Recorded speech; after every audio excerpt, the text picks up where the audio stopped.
Hi dear students, welcome to another video of VIII Standard Physics. In the last class, we discussed our second chapter of physics, that is friction. What we discussed in our last class, that is what is friction and causes of friction. What are the causes of friction? Then we discussed that when two surfaces are contact to each other, between two surfaces we can see the valleys and hills that are interlocked between these two surfaces. This interlocking of valleys and hills between these two surfaces is the cause of friction. That means if the roughness of the surface increases, friction increases. If the smoothness increases, means friction decreases. And we are already learned how can we measure friction. Friction can be measured using a spring balance, and using spring balance we can measure friction. And we discussed about the types of frictions. There are three types of friction. Which are they? Can you say? Yes. One is static friction, and second is limiting friction, and the third is kinetic friction. Then this kinetic friction again we classified into two. One is, what is that? One is sliding friction and other is rolling friction. And we discussed about some activities regarding with which friction is more. That means sliding friction is greater than rolling friction. That means rolling friction is less than sliding friction. And we discuss about some situations where rolling friction is used. Today we are going to discuss some of the other topics regarding the friction. That is the factors affecting friction. What is that? Factors that depend friction. Factors that depend friction. What are the factors that depend friction? Do you know? Yes. The force of friction depends upon the following factors. What are they means? There are two factors that depends the force of friction.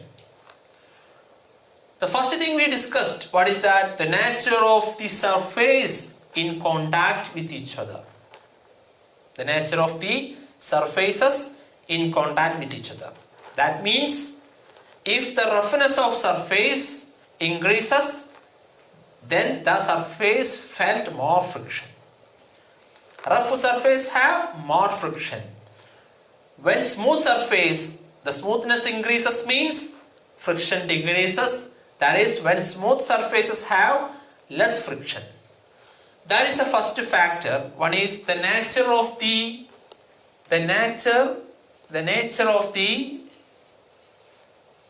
surfaces with contact each other. Okay, with contact each other. Nature of the surfaces which contact each other, that is one of the factor that depends friction, frictional force. Second factor, that is the weight of the object. Second factor is the weight of the object. The weight of the object. Then what is the relation between the weight of the object and the amount of friction? Do you know? What about when weight increases? What about friction? It's increase or decrease? Yes. In the case of an horizontal surface, imagine. In the case of an horizontal surface, not an inclined surface, we'll discuss on the horizontal surface. The force of friction is directly proportional to the weight of the object that moves. If an object moves on the horizontal surface, the weight of the object is directly proportional, means when weight increases, then frictional force also increases. That means more weight means more friction. If an object that moves have more weight, means that moving body experiences more friction. Then less weight means less friction. Okay, if a body have less weight on an horizontal surface, means that body experiences less friction when compared to body have more weight. Okay, that is the two factors. These are the two factors that depends the amount of friction that experiences when two bodies are contact each other and one body moves over the other body, then the friction experiences in the opposite direction of the motion. That is very important. Where is the direction of motion of friction? That always be in the opposite direction of motion. Then next we are going to do one activities that to show that the force of friction depends upon the nature of the surfaces in contact with each other. This activity the aim of this activity is to show the force of friction depends on the nature of the surfaces in contact with each other. Okay. Then what are the things that needed for to do this activities? That is a wooden table and a wooden board and a book or a brick, then pencil or piece of cloth. Okay. And these are the material that we needed for this do activity. Then how can we do this activity? Means make an inclined plane on the table like this. Imagine this is a table. Okay. And this is a table. Make an inclined surface on this table using a board like this. Okay. And using a book or brick, we place a inclined board, a wooden board. Like this, we place on a inclined board on the wooden table. Make an inclined plane on the table with the help of a wooden board and a book as shown this figure. Yes, then put a mark on this inclined plane. Then we place one mark here and this is put A. Okay, we put a mark on the inclined plane and help of a with this help of a pen or pencil you can mark a point A.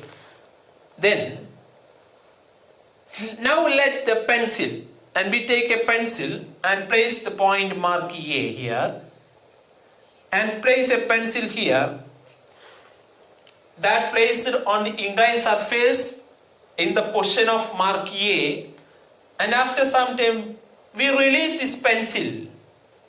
When we release our hand from the pencil, what can be observed?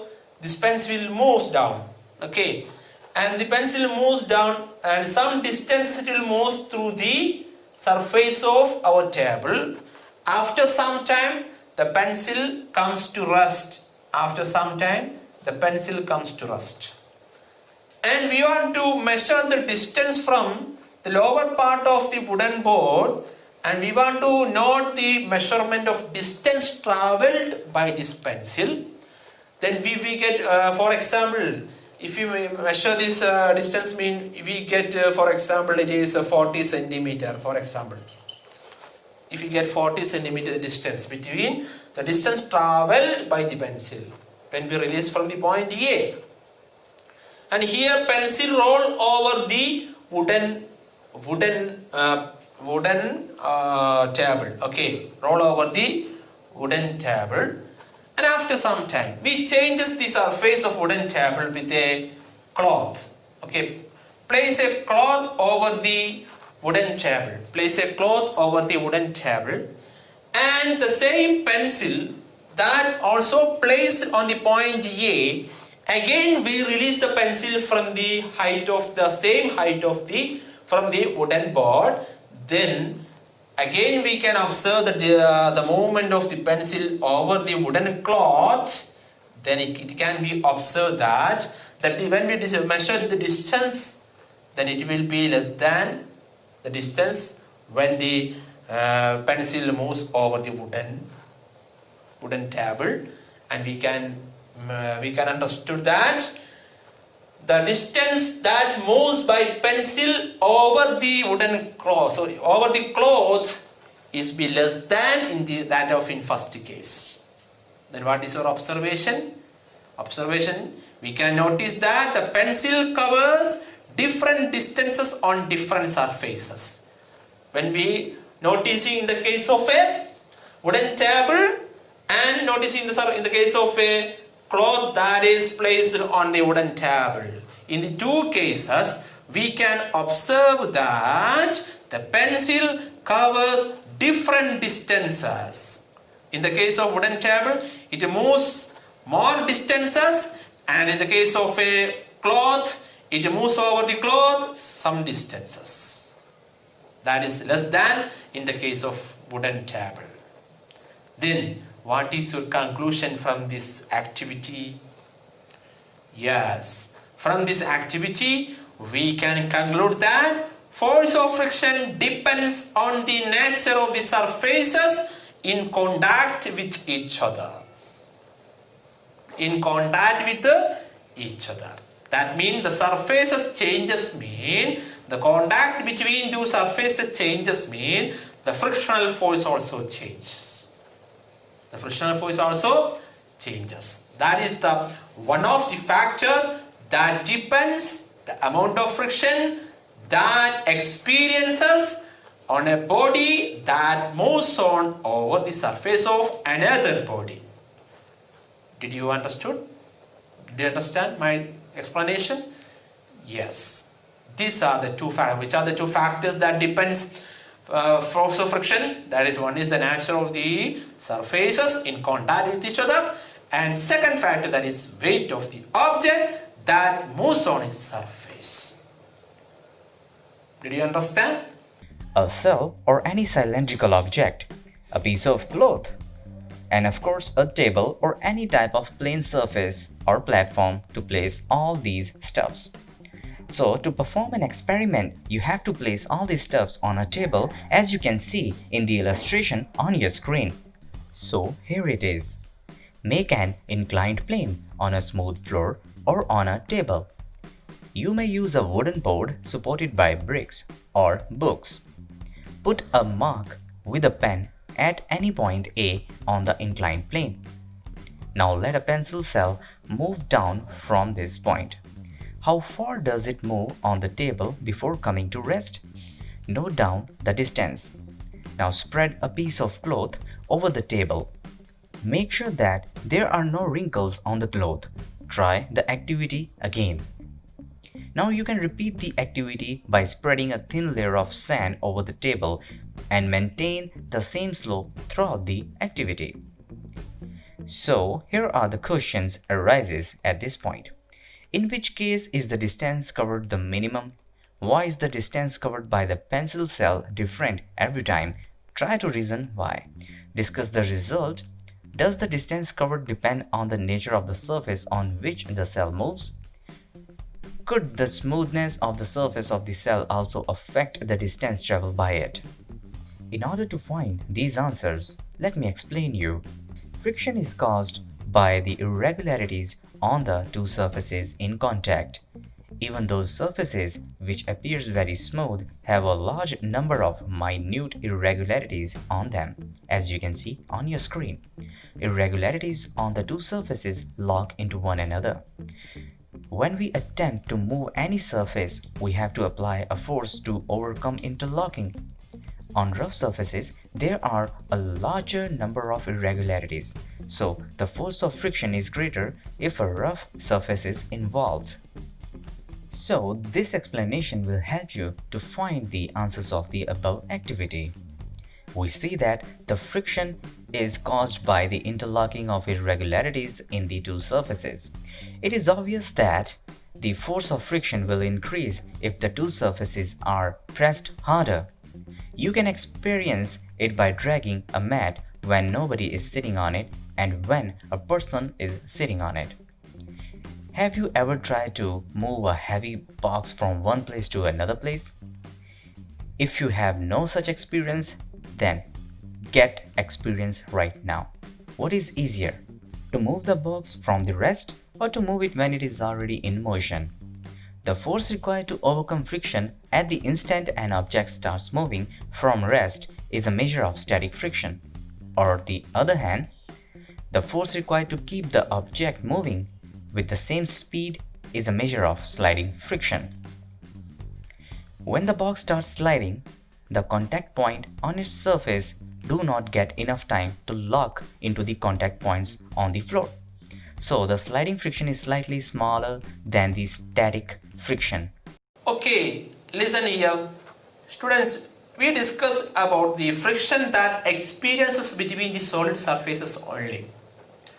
But we can experience friction in liquid and gases also. The friction that experiences in liquid and gases, that can be, we can say that the name of that friction is fluid friction. What is that? Fluid friction. Fluid friction. What is mean by fluid? Fluid means the gases and liquid are combined, we called as fluid. Okay, it may be liquid or gas. Okay, that is the term fluid. Then you have just studied that all solid surfaces exert friction on a solid object moving over the other. Okay, then we can experience the liquid and gases that exert friction on the solid surfaces that moving over them or moving through them.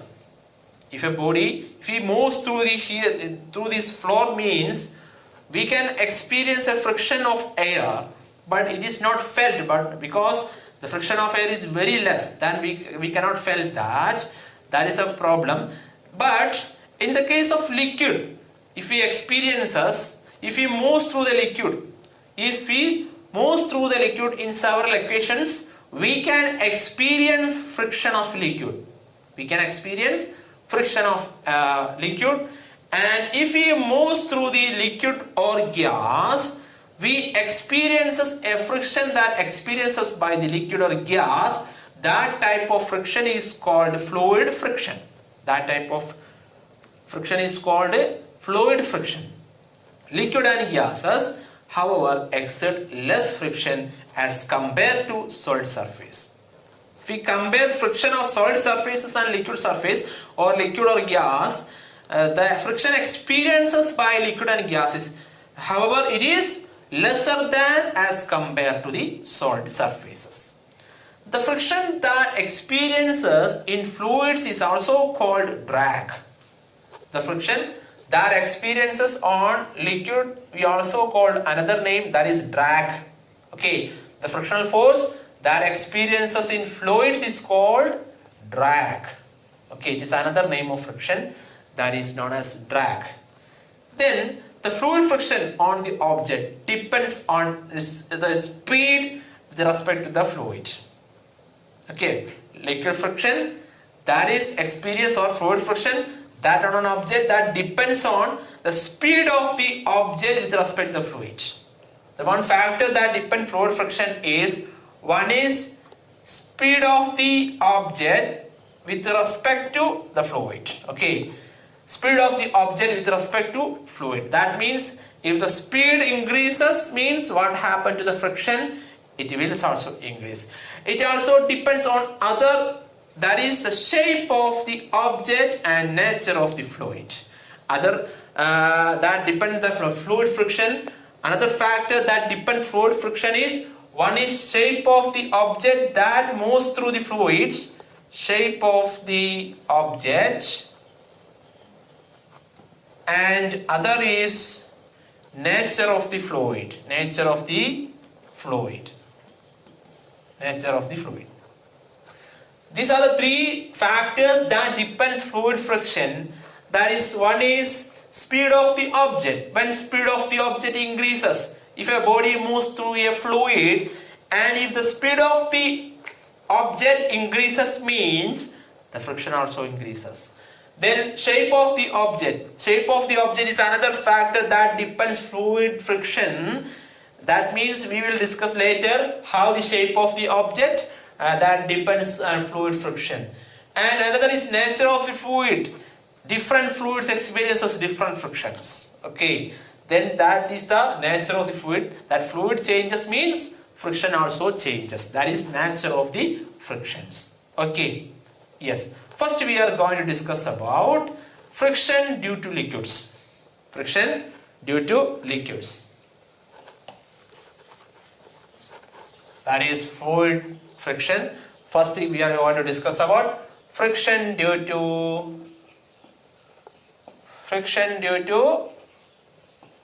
liquid, and here we discuss about water. Here liquid is be taken as water. Okay. Friction due to liquid, that is he be taken as water. Then what are the example we felt liquid experiences by friction experiences by water? Yes, when a person swim in water, the water opposes his motion. Yes, you can feel that if you swim through a water means water opposes your motion. Have you experienced that? Yes, motion, because water experiences a force of friction on the swimmer in the direction of opposite direction of the swimming, opposite direction of this motion. Okay, if a swimmer swim on the water, through the water means water opposes the direction of motion of the swimmer. That type of force that opposes the motion of a body through the liquid is the force that opposes the motion of body through the liquid. That friction is known as liquid friction. Okay, let's see the figure that is explained the force of friction that experiences on a body, on a moving body, that one swimmer swim through the water. Okay, then how can we reduce this friction for fluid friction, that means liquid friction? That is the shape. The second case we discussed that the shape of the object is one of the factor that depends friction. The special shape of a body of an object around which fluid, that liquid or air, that can flow minimum friction is called streamlined shape. What is that? Streamlined shape. What is streamlined shape or streamlining?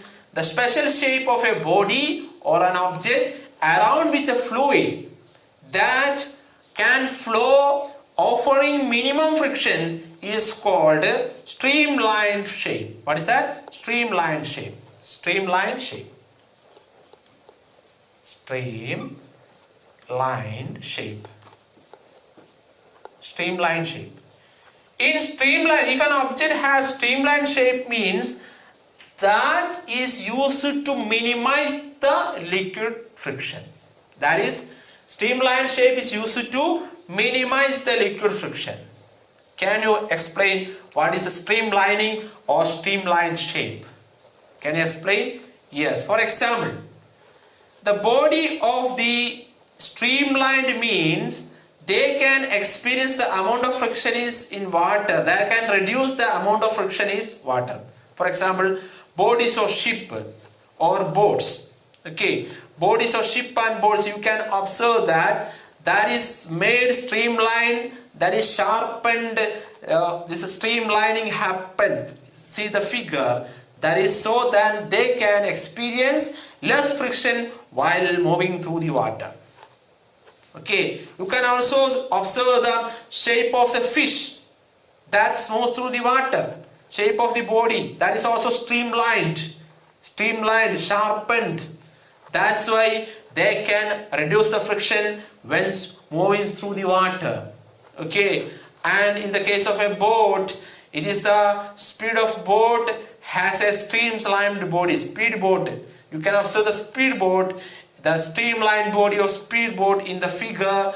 Then it is the streamlining shaped body. It is used to reduce the friction. It is used to reduce friction. Okay, that is the example for this is one of the method to reduce the liquid friction. How this streamlined shape body is used for reducing friction. Okay, in the case of a liquid and gas, in the case of fluid. Next we are going to discuss about the friction due to air. That is friction due to air. Friction due to air. Have you experienced any friction due to air? Yes. Air also exerts force of friction on all the object that moves through the air. If you move through a bicycle, you can experience air opposes you. Okay. And if you move through a motorcycle, also the speed increases, then we can experience air opposes our motion. But the friction of the air is very so small that we are not able to experience this effective manner. But some other case, if we move very fastly through the air, we can experience the force of friction of the air. Yes. For example, in the nature, the bodies of birds are streamlined. The bodies of nature, the bodies of birds are streamlined for what? Such that they can experience less amount of friction and they can move easily through the air. The bodies of birds are streamlined. Can you observe? Like a fish in water, the bodies of birds are streamlined. That is one of the natural phenomena. Okay. And second, the bodies of aeroplanes also streamlined. The bodies of aeroplanes and bullet train, you also observe the bullet train. In the case of aeroplanes and bullet trains, the starting point of the front portion that is streamlined are made streamlined so that they can experience less friction while moving through the air. While moving through the air, they can experience less friction. Then can you explain another situation that experiences the frictional force? Yeah. If we land safely using a parachute, how can we land safely if you are falling from an aeroplane using a parachute? Imagine. Then you can safely handle on the floor. You can safely land on the floor by the help of friction of air. Yes, the friction of air experiences in upward direction. If you falling on a parachute through a parachute, using a parachute, you are falling using a parachute, frictional force experiences in the upward direction. Okay, then we can land safely on the floor. Imagine there is no frictional force of air is there. Then what happen if you are falling from the aeroplane with the parachute? No friction means you will fall freely. Then it will be cause your damage of your body and maybe cause for death. Okay. And in the case of parachute, we experience a force of friction of air. These are the occasions we experience the force of friction of airs and liquid. These are the topic we discussed in this class. That is factors affecting friction. What are the factors affecting friction? The nature of the surfaces in contact with each other and the weight of the object. And what is fluid friction? We discussed that. That is the friction that experiences by liquid or gases when in a body solid object moves through them is called fluid friction. And when compared to the friction of the solid surface, liquid and gaseous friction, the value is compared to solid friction, the friction experienced by liquid and solid, liquid and gaseous is less when compared to solid friction. And the fluid friction also called another name, that is drag. Then the last we discuss about the friction due to water and air. The examples are how can we reduce the friction? That is, by reducing the friction, we can changes a body shape into streamlined shape, into streamlining. Then we can reduce the force of frictional force of fluids. Okay, these are the topic we discussed today. Okay, let's do your follow-up activities and your homework and worksheet. Okay, thank you for watching my video. Bye bye.